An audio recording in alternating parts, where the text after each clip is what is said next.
April the 6th, Ami Magazine ran a featured story on the impostors amongst us.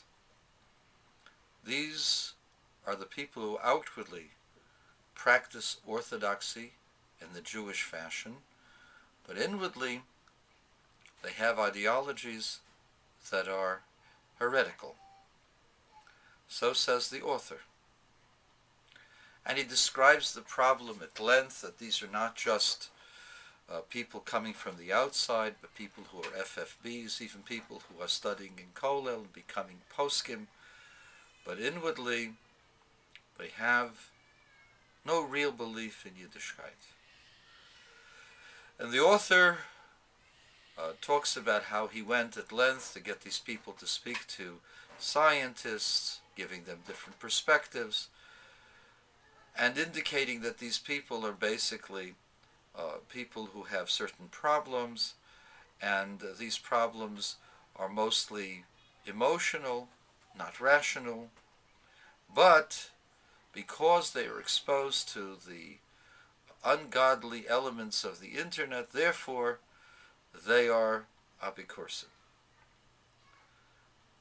What can one conclude from this article?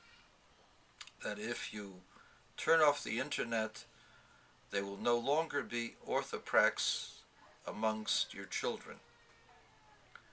To call him naive would be an oversimplification. But the author is malicious, demeaning, pompous, and critical of others, instead of understanding what it is that brings people to such a state and appreciating the fact that they do not wish to remove themselves from the Orthodox community. And he makes the cardinal error in assuming that the reason why they don't leave Orthodoxy is because they're too comfortable, they like its values, and as such remain. But really, they don't belong. Really, they have to be ostracized. And this author reminds me of the person who came to those who had been forced to convert to Islam, and they would go to mosque on Friday and to secret shul on Shabbat, and they were told that they are poseach al shnei hasifim, that they are standing between two entrances at the same time, and God hates their prayers, and God does not accept their prayers, and they would be better off if they had been totally converted, because they have become like goyim. Maimonides, Rambam, first and foremost criticizes the author as being insensitive to the needs of Klal Yisrael, insensitive to their pain and suffering, and as such put himself in the category worse than Yeshayahu Hanovi. Yeshaya had righteous indignation, but because he castigated all of Klal Yisrael with a demeaning terminology, he was punished severely for that. Because when you're dealing with a community, a klal, a tzibur, one has to have the greatest respect for them. For they are the Bnei Avram, Yitzchak, and Yankiv. They are the ones who receive the Torah and that God cares for individually to the very last item of their personal lives. And so, Ami Magazine, shame on you. Shame on you for the author. Shame on you for being so demeaning, so condescending. But let me address the issue, the reason for what's happening, as well as why these so-called Orthoprax retain their orthodoxy. The first thing you should know is that it does not take the internet for a person to question his tradition or her tradition.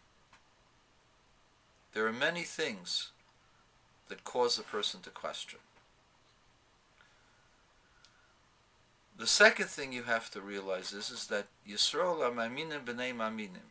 A Jew believes and wants to believe.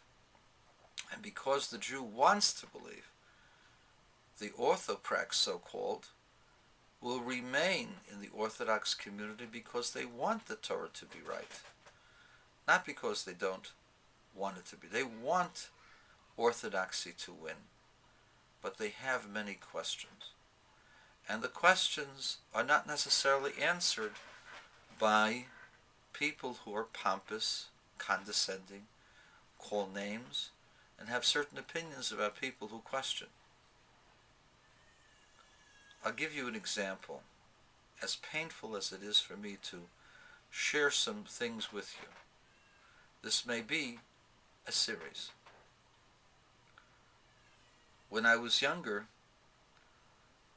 of course, I learned in Lubavitcher Yeshiva, and there were many different concepts in the teachings of Hasidus, one of which was the concept of Or and Mo'or, light and luminescence. And the example for light and luminescence, as it reflects on God's power, they used the example, the Rabbeim used the example of the light of the star, that the star can give light ad infinitum, without end, and that this light is insignificant relative to the more, to the star itself. And so you see a relationship between light and the giver of the light, that God can express God's light infinitely, and this should not cause any change in God's being. The problem with that, of course, is for anyone who studied rudimentary science, knows that in order for light to be expressed, there has to be a consumption of mass, which turns into energy. You all know the equation E equals mc squared, that mass ultimately can be changed to energy, and the expression of energy is electromagnetic, which we commonly call light. It's one of the types of energy that comes as a result of the transformation of mass or matter into energy. And what happens in the stars is that the stars manufacture helium from hydrogen, and in the process also emit huge sums of energy that comes from the diet that takes place. That when 4 hydrogens become a helium, the resultant weighs less than the 4 hydrogens, and the difference is expended as energy. The simple way in which it's expressed. Bottom line of all of that is that in order to emit light, a star uses up some of its mass. Since the star's mass is limited, its light is limited. There's been calculations for how far and how long the sun will last, and it's in the billions of years. So we, those listening to my video, myself included, as long as we're in the physical world, don't really have to worry about it. We'll be long gone before this is a problem. But here, I was faced with this difficult awareness that the example given in Hasidic doctrine is not exactly the same as what it's trying to explain, the concept that it's trying to explain. God is infinite, and God is eternal, and God won't lose anything by expressing God's light. But a star does. So a star is really not a complete parallel for God. So I explained this to myself, that this is an approximation. It's not meant to be taken literally. It's only an approximation. Physical light is different from spiritual light.